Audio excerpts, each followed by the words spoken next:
Call to order the City Council meeting of the City of Bel Air Beach, Florida, Monday, June 5th, 2017, at 5:30 p.m. If you'll all stand for the Pledge of Allegiance, please.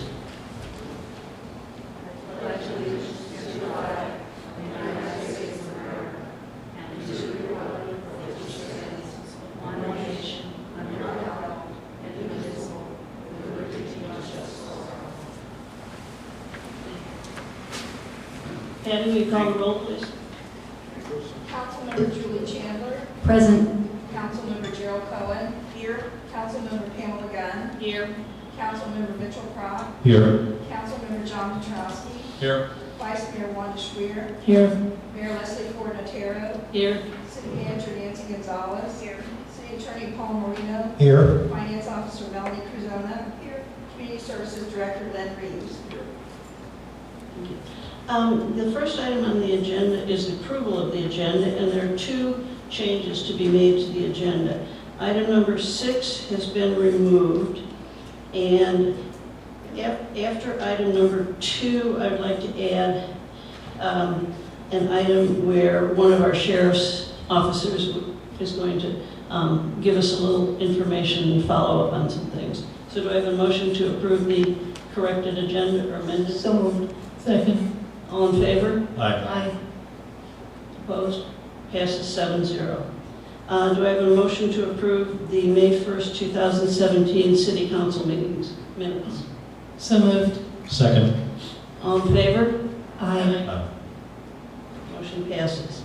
Corporal Doyle, would you like to come forward, introduce yourself and the rest of your team, and the floor is yours. Afternoon. So I'm Sergeant Pete Doyle, Pinellas County Sheriff's Office, obviously. I'm one of the city sergeants, so my squad works day shift half the time. So we are on a rotating shift. So there's 2 different squads, day shift and B shift. I'm the A shift city sergeant. One of my cities is obviously Bel Air Beach. My corporal back there is Corporal Sarlo. My Bel Air Beach deputy, which so hopefully most of you have at least seen. If not, you need to tell me because that means he's hiding. It is Deputy Swagger, and that is Deputy Donahue, who's going to be one of your midnight deputies. So he works the 12 hours overnight. Today, so I know there was an email that Deputy Donahue had sent, so I'm going to kind of clear up a few things and just kind of talk about some of the things that, being a quiet community that you guys probably don't get to see, like some of the other communities that aren't used to. So one of the calls that Deputy Donahue had handled last month, in which there were some juveniles that were here to be kind of casing the area, probably getting ready to do some vehicle burglaries, ended up running, and we set up a perimeter, so where the deputies all show up and they basically take different sections along there, basically try to lock these guys in, and we search with the canine dogs. And one of the things that we do is we have all our lights on. So wherever the deputies park, all their lights are on, because what we're trying to do is we're trying to get the bad guys to not run. We need them to hide under a bush, something like that, so we can find them at the dog. So in the middle of the night, residents are going to wake up and they're going to see all these flashing lights. Common sense would be if you see all those flashing lights and it's us, not an ambulance or a fire truck, probably don't want to come outside because it means there's something dangerous happening. It's got to be the common sense thing. Now, curiosity gets a lot of people and they just want to make sure there's nothing we need to be aware of. If it's something that we need to make the residents aware of, trust me, we're going to go door to door and make sure everybody's aware. Now, if they come out, they come out. It happens all the time. In some of the less safer areas of the county that this happens all the time, people are everywhere. They intentionally get in our way. We're used to it. So if somebody comes out, hey, what's going on?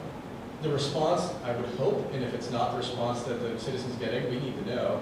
The response should be, everything's okay, so we've got some suspects we're looking for. For your safety, we need you to stay in your house because we have a canine dog tracking. Now, the canine dogs track on scent.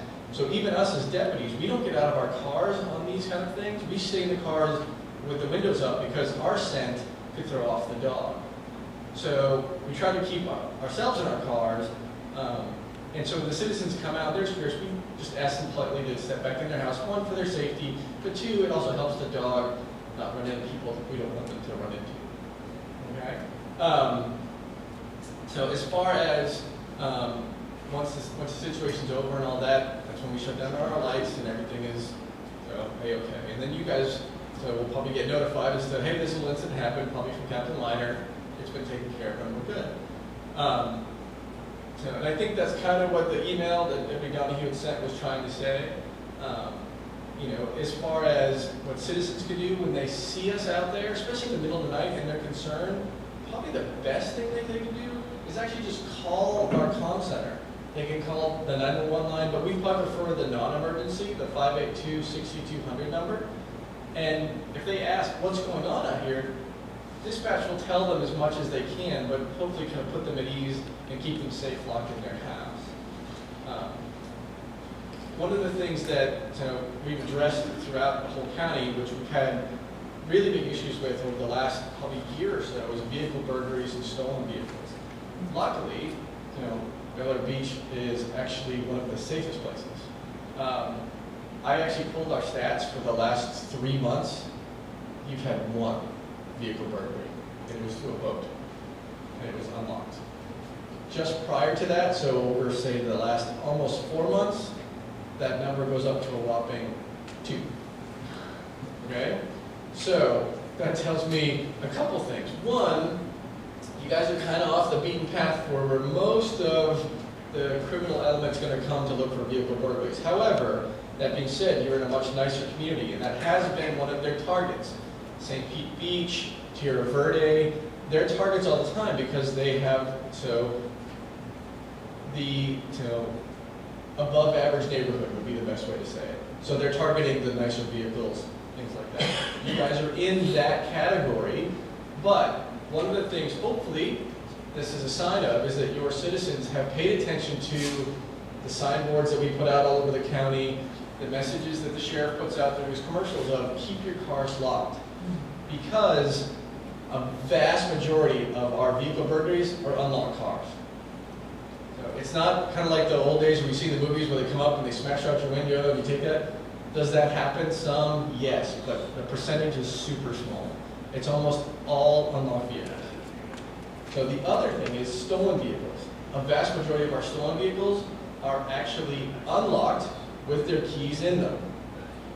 And these aren't little clunkers. We're talking Mercedes, Lexus, Maseratis. The whole upper echelon of cars are all getting stolen because their owners are leaving them unlocked with the keys in it. Personally, for me, I'm not leaving my $150,000 Maserati unlocked with the keys in it. So, which happened down in St. Pete Beach, and guess what? It was stolen. There was one in Indian Rocks Beach. It was about a $90,000 BMW. It was stolen twice. Both times because the guy left it unlocked with the keys in it. Thinking the second time you're going to have to learn. It's pure stupidity. Thank you. Yes. So, one of the targets that they do go after, which is one of the reasons why we need everybody to lock their cars, is these vehicle burglaries. We're not getting calls on some of them because they go out, they find their car open, but nothing's missing. Because what they're not realizing is from their glove box, their registration is missing, and what most cars, well, not most, high number of cars now, especially the higher end cars, come with a valet key that is usually with your owner's manual. They're stealing the valet key in your registration. And then they wait, and they keep those together, and they'll come back a week later, a month later, and steal your car with the valet key. So, again, that goes back to making sure your citizens are aware to keep your cars locked, even when you're at home. So I live in St. Pete, but I live in a gated community. My truck is locked at all times. My house is locked all, even when I'm home. So I'm home with my 2 big dogs. My house is locked. It's because. Of course, I'm probably more paranoid than most.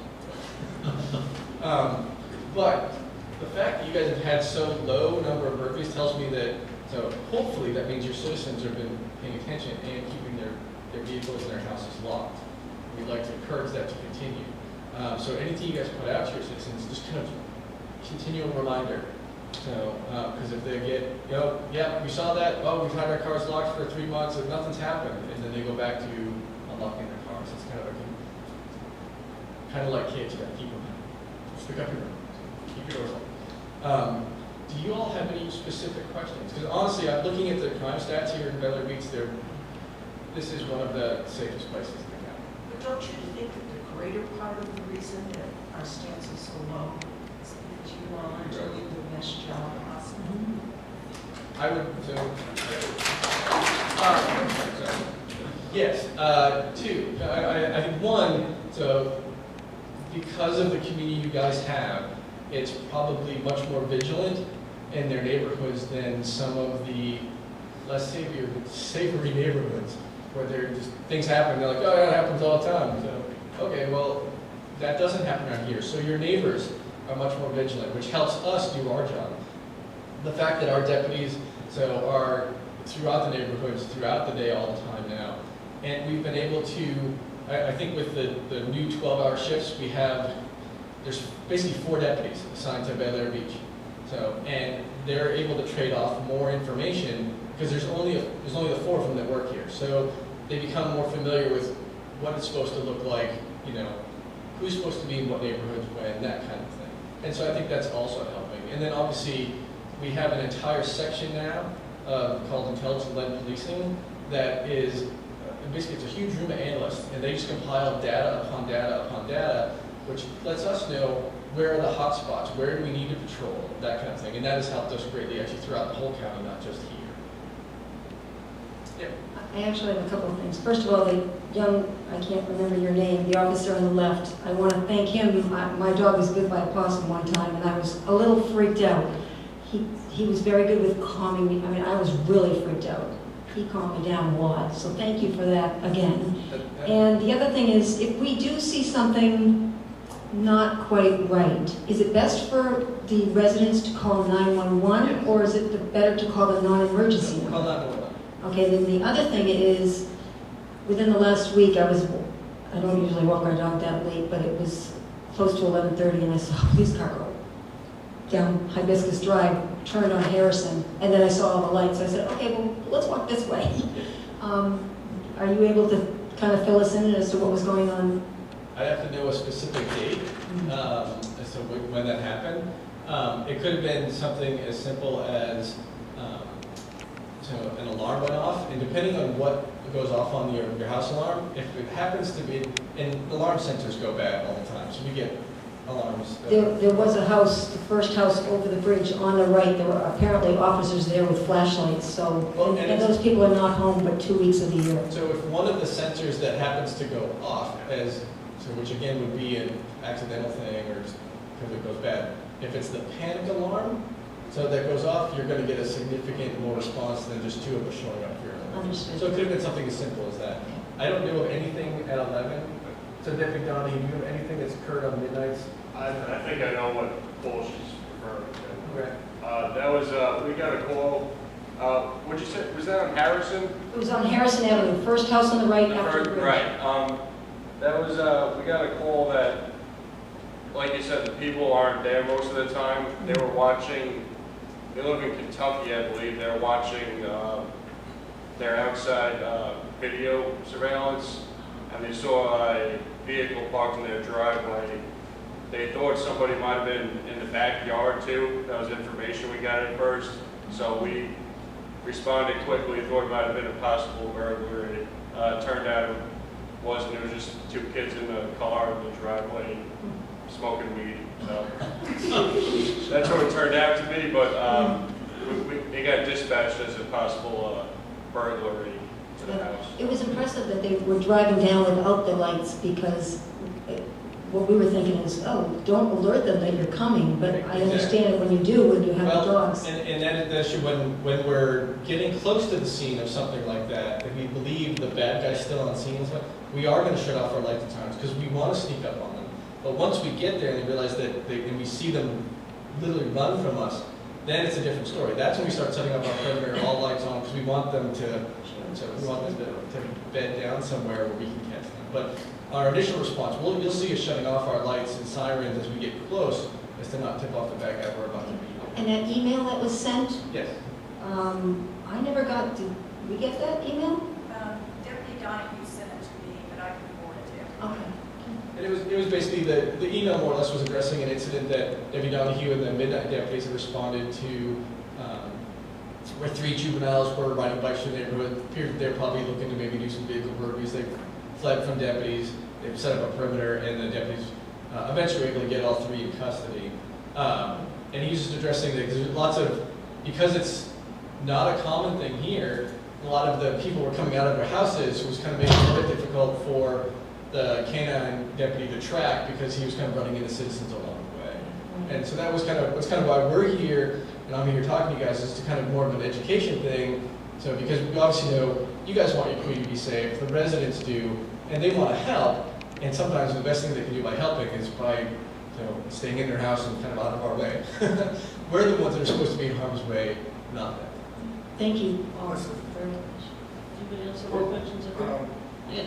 Anybody in the audience? You just mentioned a 12-hour shift. Yeah. You switched to 12-hour shifts? Yeah. Was that by agency decision or was that by municipal decision? Oh, no, that's agency-wide. All patrols now on 12 hours. So instead of the Delta shifts and the 4 to 8s or 4 to midnights and all that, that's all changed now? And Yep. are all the shifts basically 7 to 7, 8 to 8? The shifts are 6 to 6 and 7 to 7. Yeah, we have, depending on where we are, we have overlap. 6, 6, 7, 7. So within the entire sheriff's office? All of you guys them. are 12. Patrol, the sheriff's office. Detectives and all that, those are all, that stuff's good. Thank you. I have a question. Yes, sir.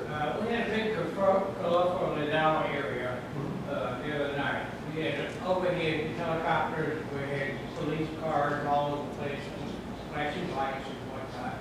And nobody notified us what's going on or anything at all. Is there any way to notify the public out in the area involved, such as knocking on doors or? It depends on the situation. If it's a situation that is involving your safety as a citizen within your house, that something that, say, we would need to evacuate from, or that we have, say, an armed subject in the area, in case of, obviously we all watch the news, attacks happen all the time. Something like that, there's a reverse 911 system that is in place where our dispatch actually, it's the opposite of 911. It basically sends out a big robocall to everybody. Now, in just a regular situation where I would consider it a regular situation, you would probably consider it an emergency. Just like Deputy Donoghue said, the alarm that came in as a possible burglary in progress. We're all going to respond, lights and sirens. If the helicopter's up in the air, they're going to respond. That's not something we're going to notify you all on because it turned out to be a whole bunch of nothing. There's a couple of kids smoking a little bit a week. So that's what we're not going to notify you on. On something that we determine, and that would be a decision, honestly, above my head. And I'm sergeant. So above me is going to be a decision that there's an imminent threat to public safety, we need to notify people. At that point, we'll do reverse 911. If there was something like an abduction that just occurred on the beach, we're probably going to do reverse 911. So everybody would know in the area, start looking for a particular vehicle or something like that. But those are pretty extreme on the upper end of things.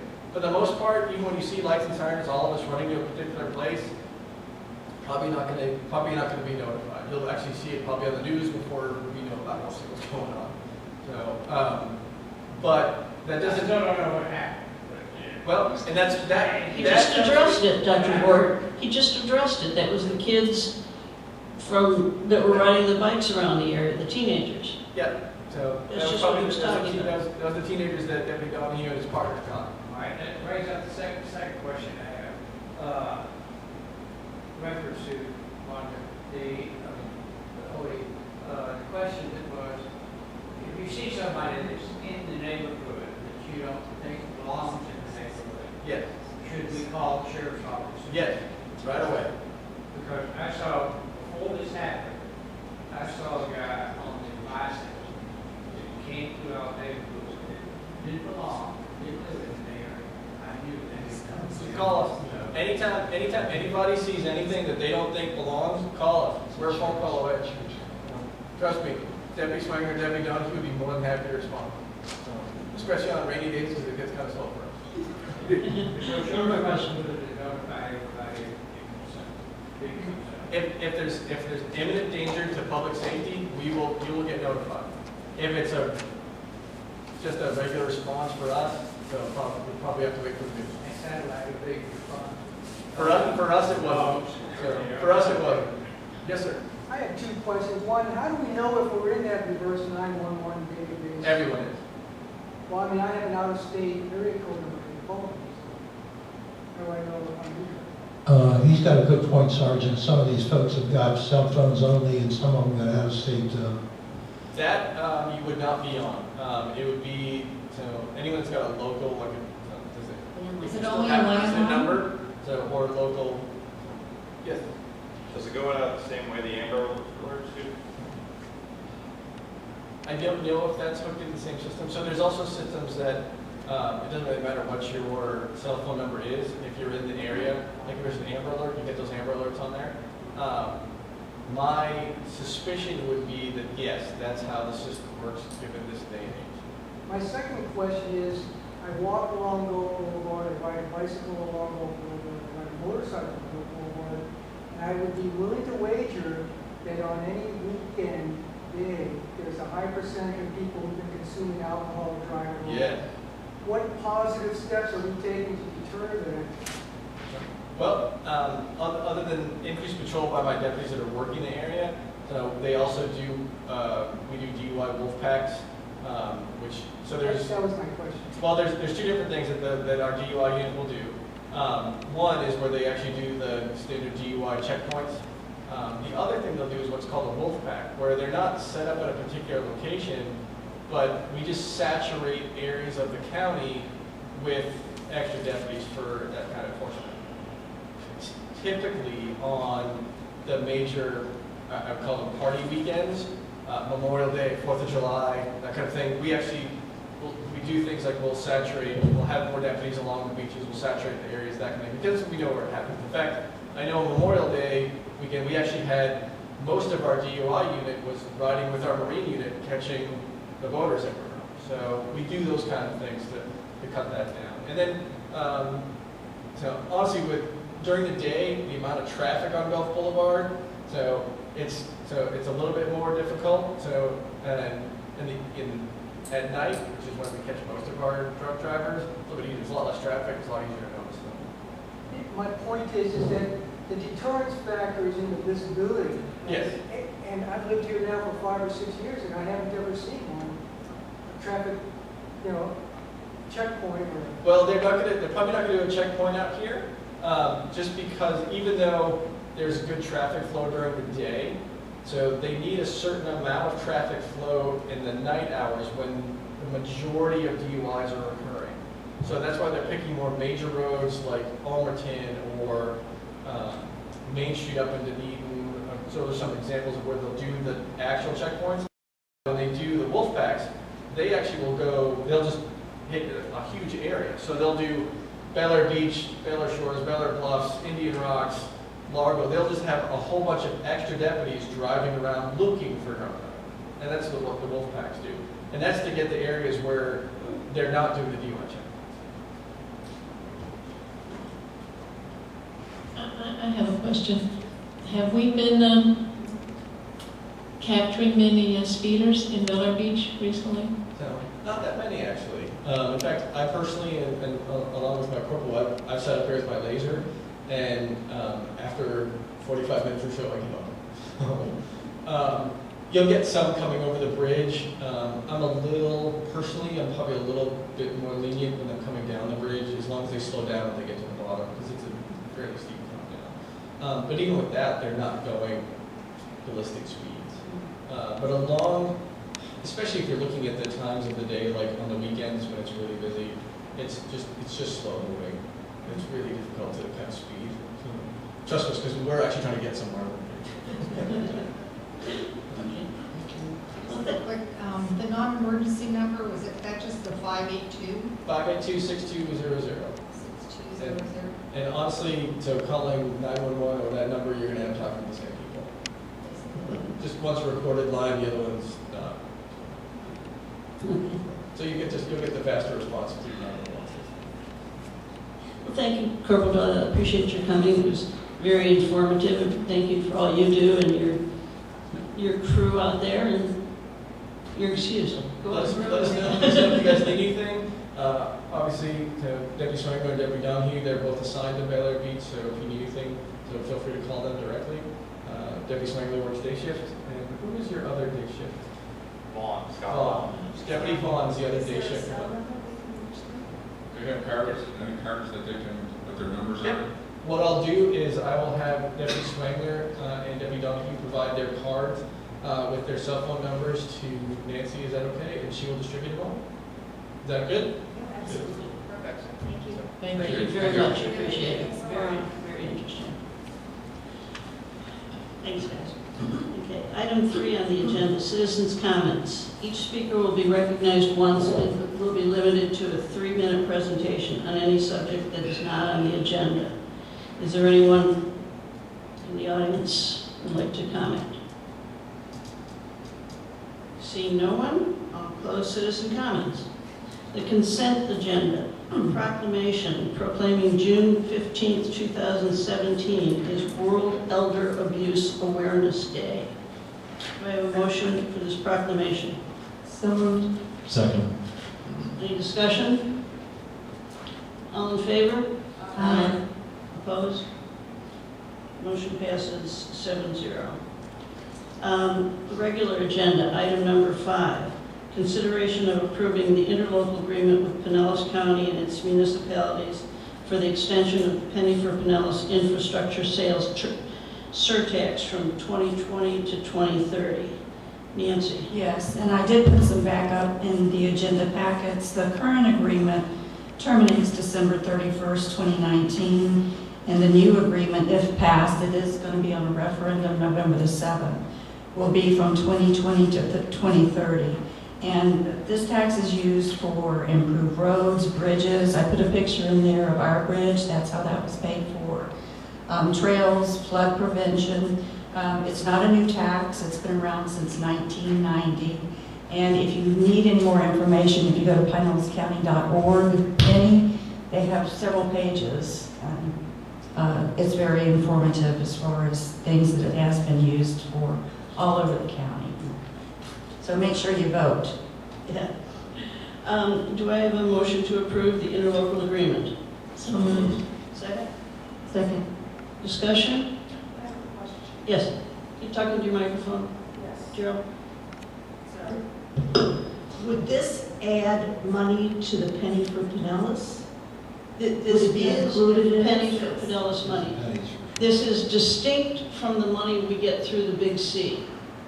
The Big C gets, I think it's going to be 35 million this year, and which is distributed amongst the Barrier Island communities. This is separate and apart from that. And they have already contacted us regarding, what are our priorities for infrastructure, things like, stormwater improvement and things like that. So this is in addition to that. So let me understand, this is going to increase our Penny for Pinellas? No, it's This is going new to one. keep it where it is. This is the new one. Oh, okay. It's an extension, a 10-year extension. Yeah, it's not a new tax, it'll just keep it going longer. How do they break it up on distribution of the money per city? Do they break it up by population, or do they break it up for? You mean to distribute the money? Yeah. I believe it's by population. Yes, Pardon? it is. Yes, By population? yes. And the Big C Penny for Pinellas is by linear feet on Gulf Boulevard. That's how that's divvied up. But, so I have a motion for this. Any other discussion? I have a couple of questions. Sure. You said Big C gets a separate lump sum, and they're not showing the distribution here. That's separate from the beach communities. That is a entirely separate agreement. That's what we get from the Big C is in addition to what they're showing here on page, I don't know if there's no page number on it, but. Okay, so this is penny 4, right? Yes. Now, is this supposed to be slotted for infrastructure and stormwater improvements? Would right now with Gulf Boulevard beautification, our Bel Air Beach and Bel Air Shore are lumped together because we share the road. But for infrastructure improvement, does Bel Air Shore have their own stormwater, or would that be again lumped with ours? I don't know the answer to that. Lynn, do you know? It's county. I don't know. There's stormwater basically, the whole water, so it's the drainage system that's out of the whole water. So that, Individual houses aren't part of that drainage. so that's the extent of their stormwater. Right. So I wonder what they're gonna do with their allocate, their 0.0079%. Fix their seawall, I don't know.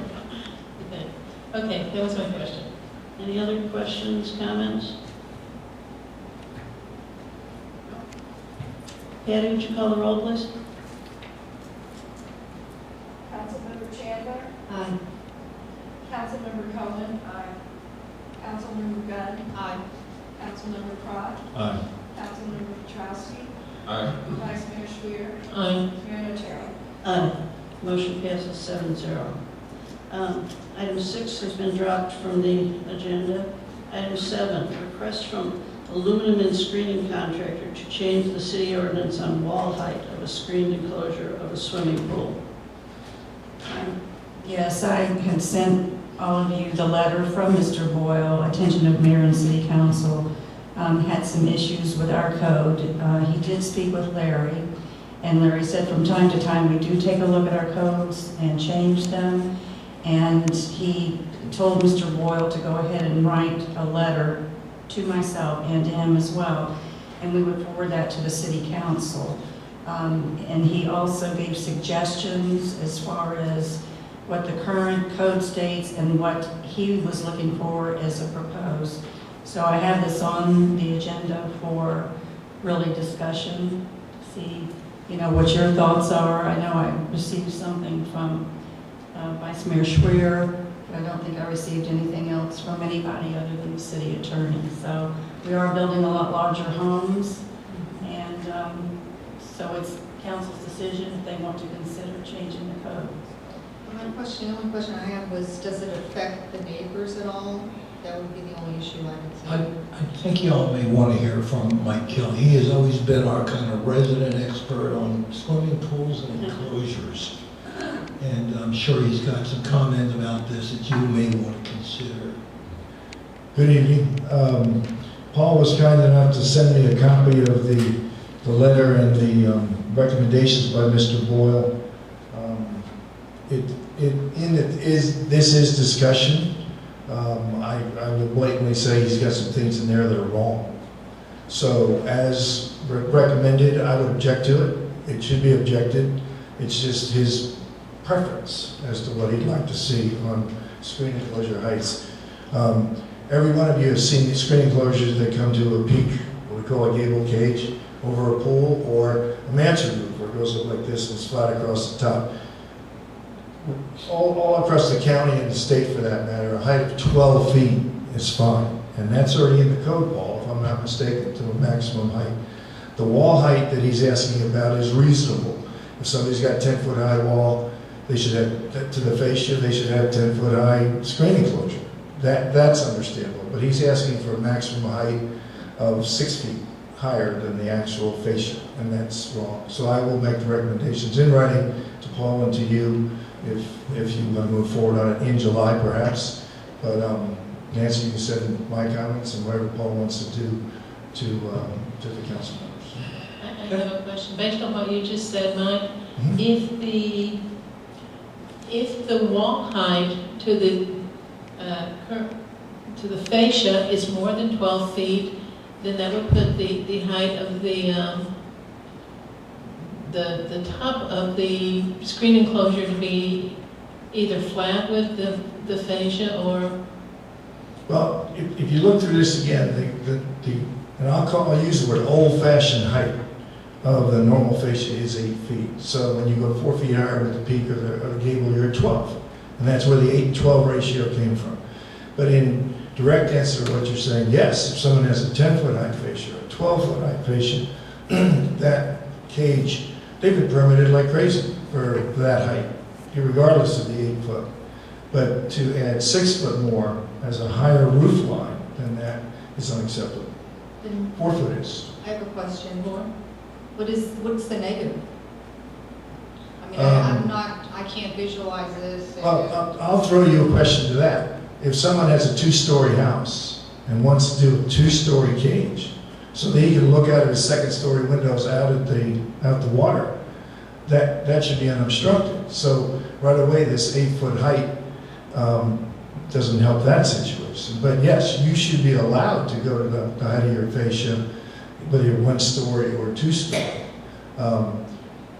Most screen enclosure contractors don't want to go any higher than what they can legally build and what their equipment allows them to. So just because of the nature of the architecture of a gable or a mansard, that's where the extra 4 feet came in from. This contractor's requesting 6. Yeah, but you're talking about going up to the fascia? I mean, if you got a house that has a basement and then 2 stories above that, you're talking 30 feet high for the fascia. I truthfully think it's only fair to the person that chose to build that house that high, that if he wants to do a cage that high, he should be entitled to do that. It's going to be an astronomical cost, but it should be an option that the person has. So the Possibly obstruct the view of 1-story neighbors. That's never been addressed here. It's never been addressed in terms of obstruction. I would think it would be. We have addressed the idea that water view is only straight ahead. That's right. And in most cases, when you have an ordinance of some kind regarding an obstruction, you do that in relationship to a distance off the seawall, to where the angle as you look left or right is what is obstructed. But Paul's dead right. We have always said this is what you visually can control. You do not have the right peripherally to say to your neighbor, take down that jungle gym or take down that tree. And Bel Air Beach has been sacred about that. Can I ask a question, Mike? Sure. Should we change the 6 feet to 4 feet? Correct. That's what you're recommending? Yeah, that is the Can we recommendation. still keep the current height to house fascia okay on that? Yes. Yeah, that's what I'm saying in general, would be fine and modern to any industry. His request is not unusual because most houses years and years ago did have an 8-foot high fascia. So we're No, not, the question, I still don't understand, and I guess I don't understand the screen enclosures, but what is the negative behind what he's asking? I mean, is it aesthetics? Is it just because it's our code, or? It's just, Why would you it's just deny it? unreasonable. I mean, truly, if you suddenly, I'm going to use my hands. If these are the walls on the side, and you want to go to a normal, and from a structural integrity standpoint, I'm sure 4 foot works all the time. But he's asking for 6. That's just throwing a number at the wall and hoping it sticks. 4 foot is the norm in the screen industry, not 6 foot, higher than the fascia. But what is the negative if he wants to pay for it and go up higher? Is it? I think you'll find the Aluminum Association would object to that too. I'm speaking on behalf of Saying what, structurally it wouldn't be sound. probably not. And again, there are reasons for that, but I just don't know the engineering answer to that. But I'm saying that would be the norm. Couldn't they also be motivated by greed? It's much more expensive. The size of the beams, the width of the beams, the length of the beams gets astronomically higher. And it just becomes economically unreasonable to do exactly what you're asking for. If the homeowner wants to pay for it, we're making a decision for the homeowner? No, is it? Well, you're being asked to govern what you think is reasonable within Bel Air Beach. I wouldn't, if I was sitting where you are, I wouldn't agree to something 6 feet high. 4 foot, that's normal and a reasonable request. He's probably got a request to do a cage that's 6 feet higher than the fascia, and that's what he's asking you to change your laws for a 6 foot high cage, and that's unreasonable. What's the benefit? I mean, I can't see the difference between 4 foot and 6 foot being a better benefit to anyone. Wind's a factor? I'm sorry? Wind a factor in a hurricane situation? I'm sure it is, but for example, Lynn, yours is about 4 foot higher. He's got a cage that went to a gable, and it's visually more attractive, and there's more headroom in there, and it's not like they're completely blocked in because of an 8-foot high cage. And again, that's what he's addressing in his letter. His letter is a reasonable request letter. His suggestion as to what to do is not reasonable.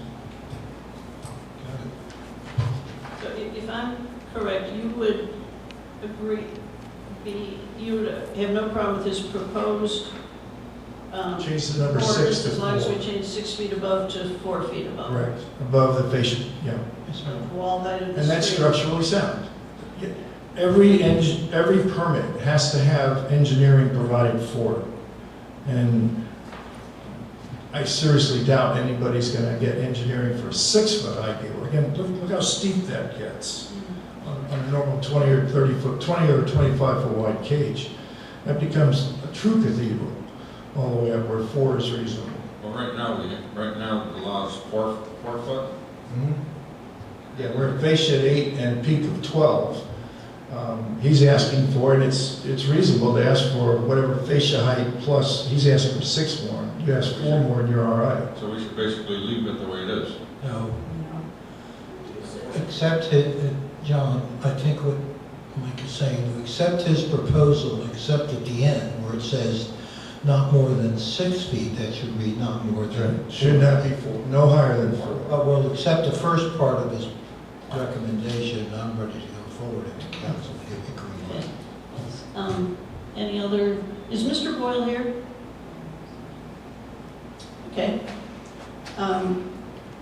So I would be inclined to take the expert's recommendation to revise the proposed one to be 4 feet above as opposed to 6 feet above, and go forward with an ordinance to revise that. Is that the consensus? Yes. Yes? Absolutely. Okay. Paul, will you prepare an ordinance? I've already drafted. Okay. I got in draft form because I'm not going to be here in July, so. Okay. John, Got what's one your more question? I just got to correct it. Like in the first part where it's saying the maximum height of the screen enclosure of the roof shall be 12 feet above the swimming pool deck. So you're still talking total of 12 feet. No. That goes out the window. Okay, so we're taking that off. We're looking at the Out of the proposed one. Right. It's increasing the, it's changing the wall height to be the current height of the house fascia, and then 4 feet above that. Because basically that's what it was before, a maximum of 8 and then 12, the 4 to be 12. Right. Now the fascia, then the new houses are a lot higher. Because Okay, the but house is you bigger. still got the 4 feet to do your Right. roof. Okay. Thanks, Mike. Right. So a maximum of 12 needs to be deleted. It will. Okay, all right. Thank you very much. Item number 8 on our agenda, update on the Gulf Boulevard beautification project. Lynn? Good evening, Mayor and Council. Lynn Reeves, Community Service Director. Gulf Boulevard, our first landscaping projects, the first group of bids are due Thursday, and that's for the 2 entrance signs, the landscaping around them, and Morgan Park's landscaping. We've already got the electrical service to the sites, and water is at the south end of town. We have to put a meter on the north end, but we're working on that. So hopefully the bids come in good, and we can get those going. The next project we're working on is the marina, replacing the streetlights in the marina, and with the Sanibels, and we should have some good numbers on that very shortly. And undergrounding the lines at the south pole in the marina to the end of the city limits. Those lines would be undergrounded, and some of the poles would disappear. So that project has been in the works with Duke since March. And we had a meeting with the Duke representative about a week and a half ago, and we should have those numbers by the middle of July for that project. The next thing that's really going on, we've also asked them to give us an estimate for the 49 cross wires that go across Gulf Boulevard. That was part of the beautification grant. It's been approved by the Big C, so we're going to move forward with that as soon as we get an estimate and then going to. It's through the Gulf Boulevard beautification money. Then what's left is the intersection over here. And I've got some good news about that. If the email is right, the 19th of June, they're going to start construction on that. That's what they've sent out to us. So it's 2 weeks. So hopefully that works out. And then we've got the 3 beach easements, which we use that are part of Bel Air Shore. We're going to do some landscaping in front of those. Those basically are a palm tree on each side of the gate and some planting. And to move that along a little faster, we may act as the general on that and just have a landscape the trees and order them individually, put them in to move on. We have irrigation there already. While we're on this point, I believe there was something that came through recently from Bel Air Shore wanting more beautification to those accesses. Is that something we can use Gulf Boulevard beautification monies for? No. And I'll speak a little about that because we had a meeting with the mayor.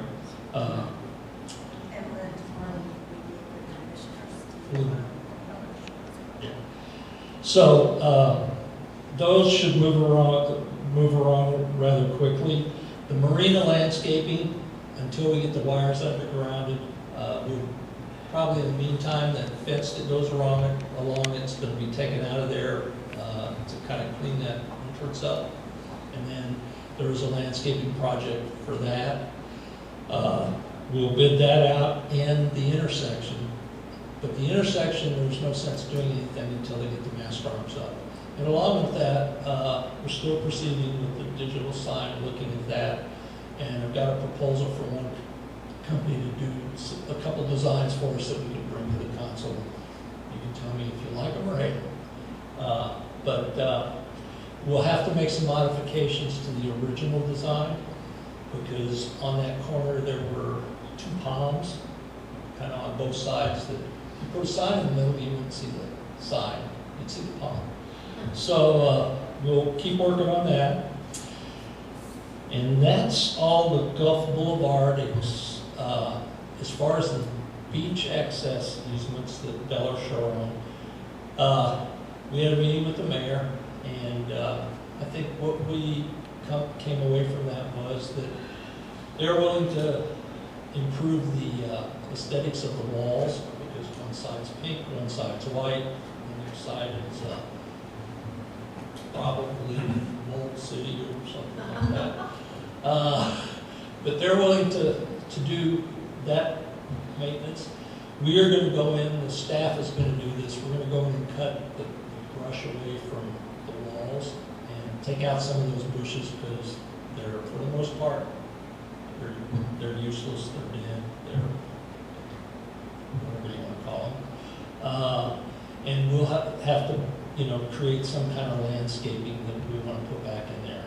But I think in meeting with the mayor and putting the landscaping in front and making sure that the things that they're concerned about, thinking there's weeds in there and things like that, we'll clean that up. And we're going to get the palm trees trimmed. Was your meeting after the Bel Air Bee article? It was the same day. Was it the same day? Yeah. Yeah, it was that morning. Then I have a question about the intersection.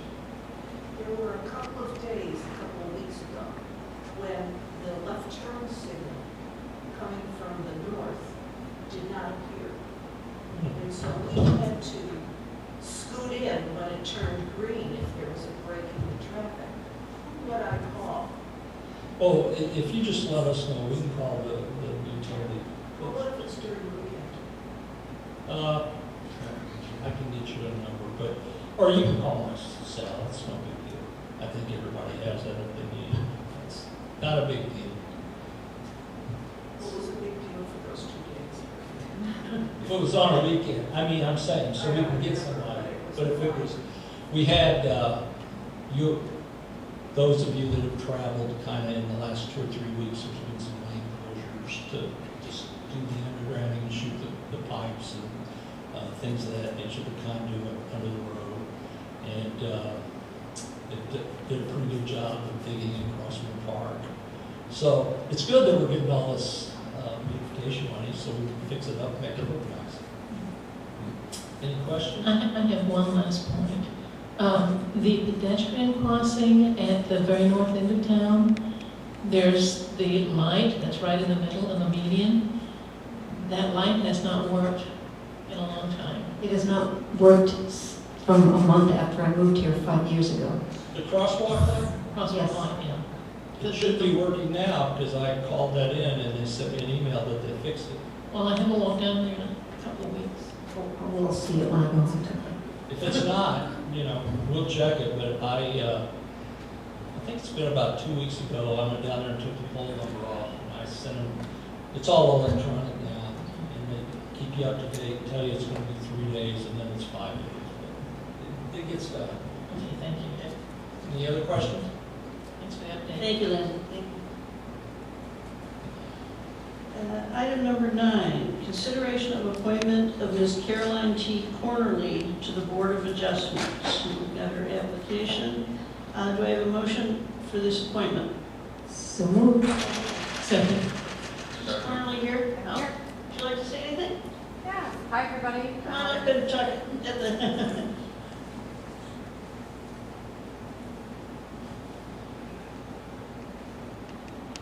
Hi everyone, my name is Caroline Cornelli. I moved to Florida about 3 years ago from California, and I really enjoyed living in Bel Air Beach. I think it's such a beautiful community, so I wanted to be a part of the community and contribute what I have to offer. My background is mainly in finance. I have served on a couple of nonprofit boards in various capacities. And as I said, I just love living here, and I really value the opportunity to give back. So thank you, and I look forward to getting to know you. And your resume is so impressive. Thank you. Yes, all the experience. Thank you very much. I worked hard for it, and so finally, when I walk on the beach at night, I say it all makes it worth it. I've moved all over the country, and I feel very, very blessed and fortunate to live here. So I want to give back. Thank you. Thank you, we really appreciate that. Okay, did I get a motion? Yes, I made a motion. Okay. All in favor? Aye. Opposed? Congratulations. You're welcome. Yes. Mayor and council comments. John? Well, over the past years, we've been talking about underground, month after month after month. I think, right now, the way it stands, we're spending money and we don't have 51% of the people that want it. And I think we should not spend any more money, and I think we should not spend any more time until that 51% is on paper. You're speaking about the Well, just W that- Island? Yeah, even that section, or even the total city, if we get a loan, if later on, if they ask for a loan for us to pay for underground, then it's gonna make it almost probably harder, if not impossible, to get a loan for the rest of the city. And we as council are supposed to be representing the whole city and not part. And so I feel that until that 51% is on paper, I don't think, another penny should be spent and much more time should be spent on it. John, we just had a meeting at 4:30, and I'm sure that Glenn will show you the minutes, but it's all included, what we said. Right? Our chairman, what's he got to say about that? I'm not talking about just that one section either.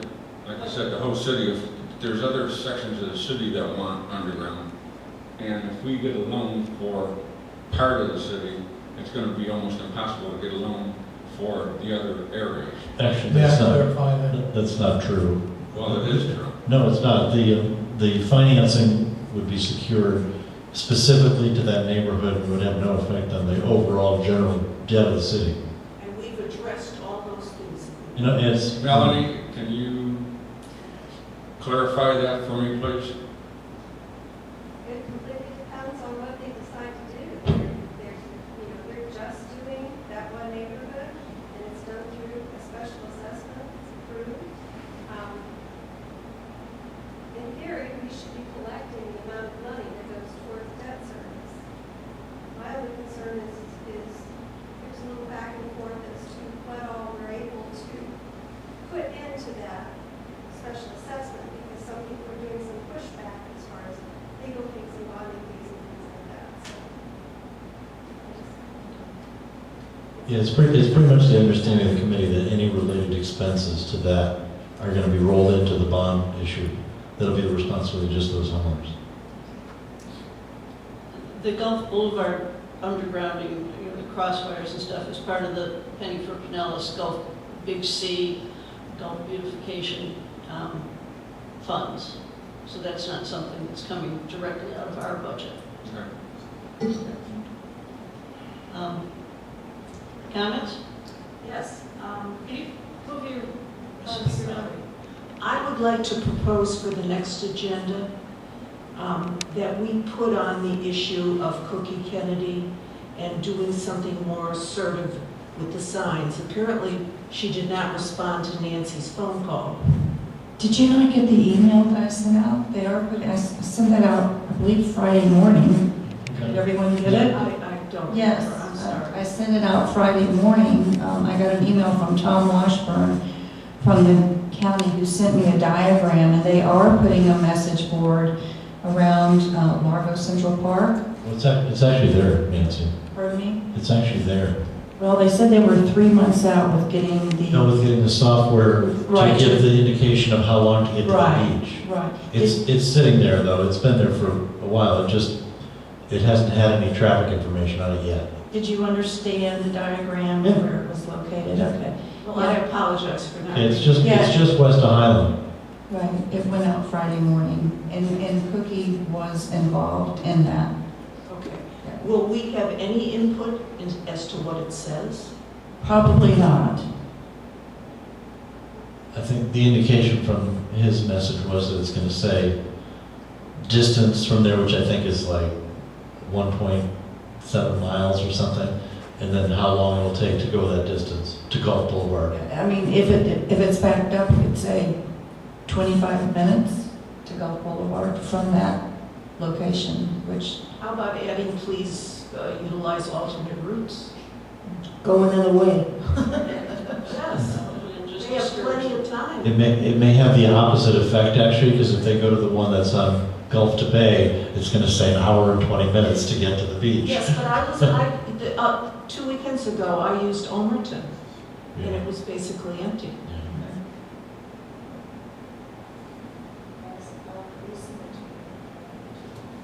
Thank you. That's it. Jules? I just want to address an email that we received. I believe it was this morning. I just wanted to give a comment. I don't hold any validity to that email because there was no signature as to who it was from. That the person could not put their name on it, number one. Number two, my thought on the email, actual content, is that the two parties in question, it was our city attorney and our city manager, is that they're paid employees. My thought on that is, I prefer, and I think it's better for council and the residents not to have an attorney that lives on a certain street that might be more apt to do what's in the best interest of the street or the neighborhood, but they should be doing what's in the best interest as to all of the residents in the whole city. So that's why I don't agree with that. I mean, you get the best person for the job. If they happen to live in the city, They live in the city. If they don't live in the city, that's fine, but it's a paid position, unlike city council. So that was my thought to that. Thank you. Is that your only comment? Yes. Ann? Yeah, Jack White isn't here tonight, but I wanted to give him a special thank you in code enforcement as far as taking care of the Airbnbs in Bel Air Beach. And as far as Jules talking about an email that was sent, I was the one who sent it, and I was forwarding a note that I got from a citizen, and being on city council, I believe we work for the citizens, so I wanted to pass that on for consideration.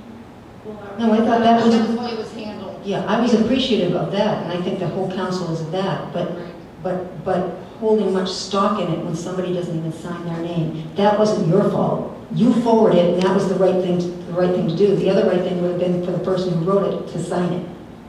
Are you able to, is it okay for you to supply, if they emailed, their email address or who it was? I can check with that.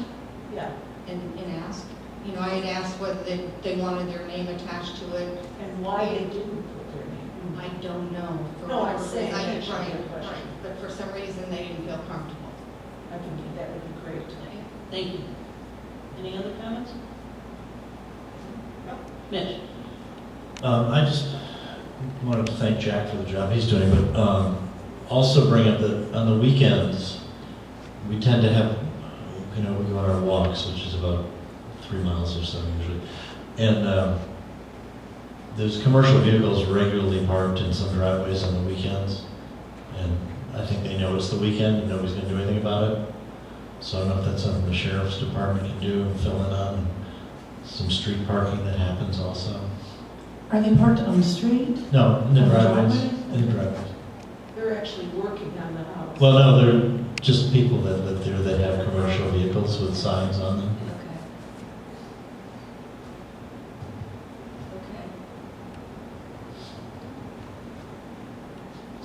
That's it.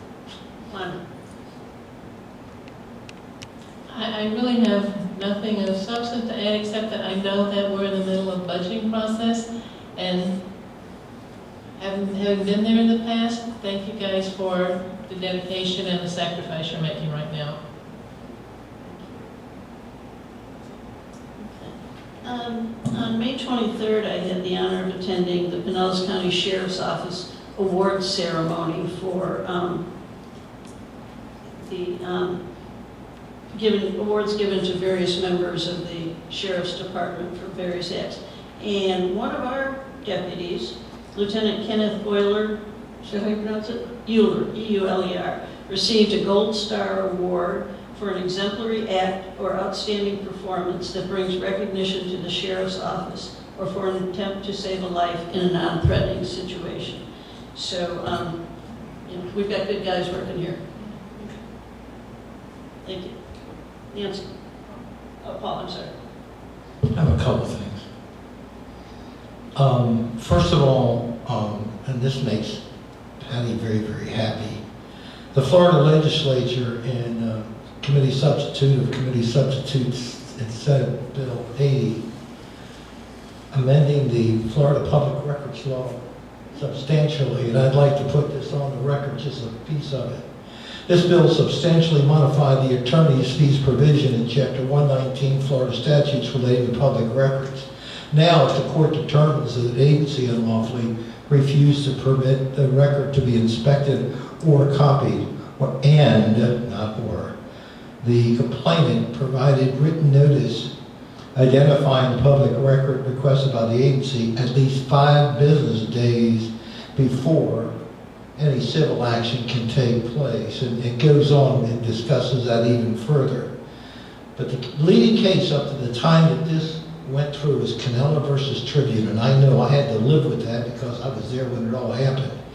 That said we were required to provide the public record within a reasonable time, and the justices at the Florida Supreme Court said that a reasonable time was 3 hours.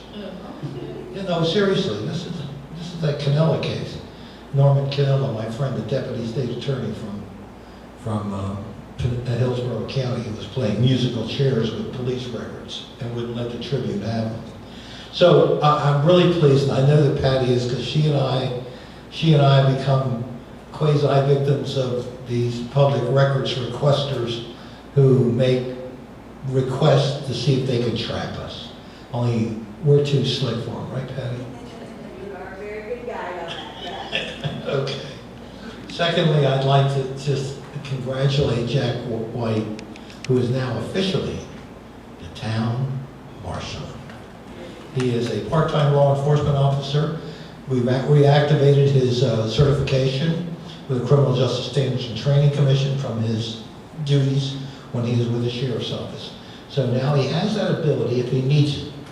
Doesn't have to use it, but if he needs it, it's there. So we're real proud about Jack. He's got a nice badge. You need to come see his badge. Lastly, with your permission, I need to miss July, but I'll have all the stuff ready for 2 ordinances. I think Patty can read it, those of the mayor can.